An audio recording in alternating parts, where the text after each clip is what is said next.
Saltair, also the Saltair Resort, or Saltair Pavilion, is the name that has been given to several resorts located on the southern shore of the Great Salt Lake in Utah, United States, about 15 miles from Salt Lake City. History: Saltair, the first Saltair, completed in 1893, was jointly owned by a corporation associated with the Church of Jesus Christ of Latter-day Saints and the Salt Lake and Amp, Los Angeles Railway, which was constructed for the express purpose of serving the resort. Saltair was not the first resort built on the shores of the Great Salt Lake, but was the most successful ever built. It was designed by well-known Utah architect Richard K. A. Clatting and rested on over 2,000 posts and pilings, many of which remain and are still visible over 110 years later. Saltair was a family place, intended to provide a safe and wholesome atmosphere with the open supervision of church leaders, while some of the other resorts in the area were seen as spiritually bleak. A young courting Mormon couple could visit Saltair without worrying about gossip. Trains left from Salt Lake City every 45 minutes, and so long as the boy got the girl home at a reasonable time after the train arrived, parents weren't worried, in part because, from the moment of arriving at the station before the outing until they left the station coming home, they were usually never out of sight of trusted members of the community. More than once, a couple on the way home found themselves in the same car as the parents, who themselves had been dancing at Saltair. Intended from the beginning as the western counterpart to Coney Island, Saltair was one of the first amusement parks,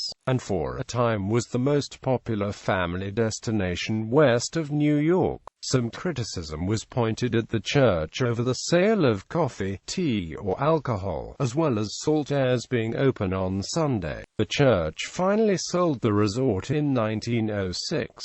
Saltair II, the first Saltair Pavilion and a few other buildings were destroyed by fire on April 22, 1925. A new pavilion was built and the resort was expanded at the same location by new investors. But several factors prevented the second Saltair from achieving the success of its ancestor: the advent of motion pictures and radio, the Great Depression, and the interruption of the go-to-Saltair routine kept people closer to home. With a huge new dance floor, the world's largest at the time, Saltair became more known as a dance palace, the amusement park becoming secondary to the great traveling bands of the day, such as Glenn Miller. Though Saltair showed motion pictures, there were other theaters more convenient to town. In addition, the first Saltair had benefited from its location on the road from Salt Lake City to the Tule Valley and to Skull Valley, which in the late 1800s was home to Iosepa, a large community of Polynesian Mormons. Being near a major intersection, Saltair also served as the first major facility on the road, making it a popular resting area for those traveling by horseback or wagon.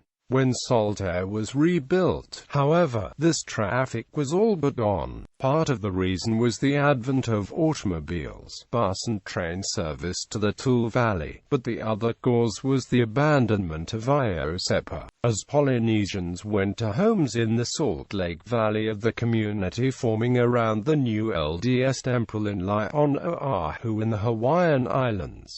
Saltair thus had to survive solely against strong competition, and in a dwindling market. Disaster struck in 1931, in the form of a fire that caused over $100,000 in damage. Then again in 1933 as the resort was left high and dry when lake waters receded. Saltair was forced to close during the Second World War, which forced the rationing of fuel and other resources while it took many of the resort's paying customers and vital employees out of Utah. Reopening after the war, the resort found the same situation that it had faced in the 1930s. There were so many other entertainment options closer to home, and the public was no longer in the habit of of going all the way out there. The resort closed in 1958, causing the railroad to cease passenger operations at the same time. Attempts over the next decade to breathe new life into the resort finally ended in November 1970, when an arson fire was set in the center of the wooden dance floor, destroying Saltair.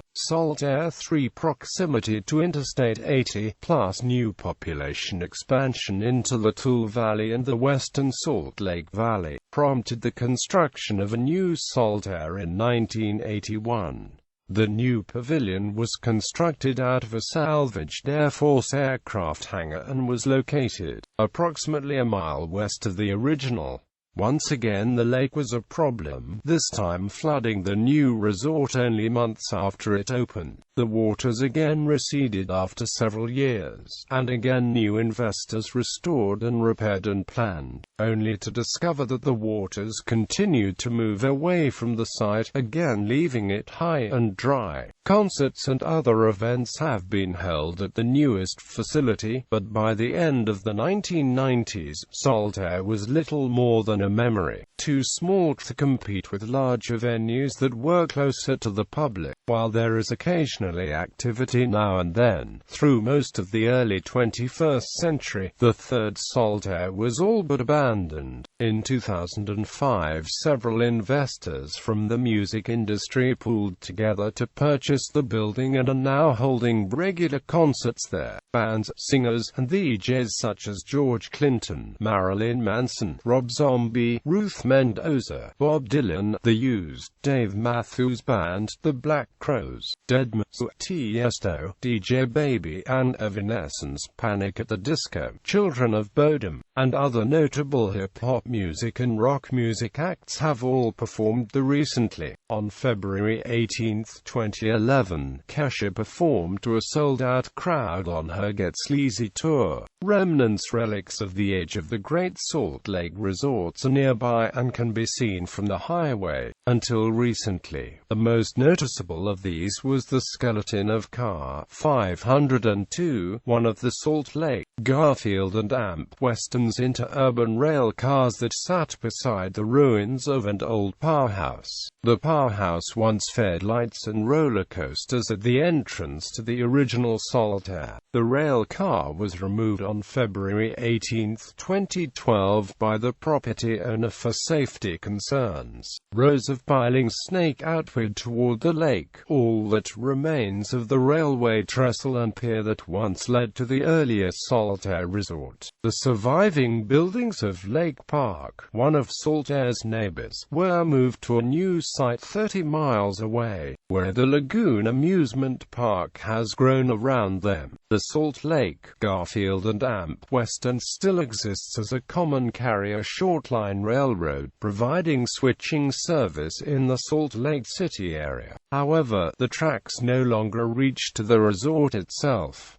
In popular culture, Saltair has occasionally been used as a backdrop for movies. Key scenes of the 1962 horror cult film Carnival of Souls were shot in Saltair. The opening scene of the 1990 film The Giant Brine Shrimp was set in Saltair and the lake. A 1960s photo of Saltair 2 was also featured on the cover of the bootleg Beach Boys album, Unsurpassed Masters, Volume 19. The Pixies' 1991 song Palace of the Brine is a reference to Saltair.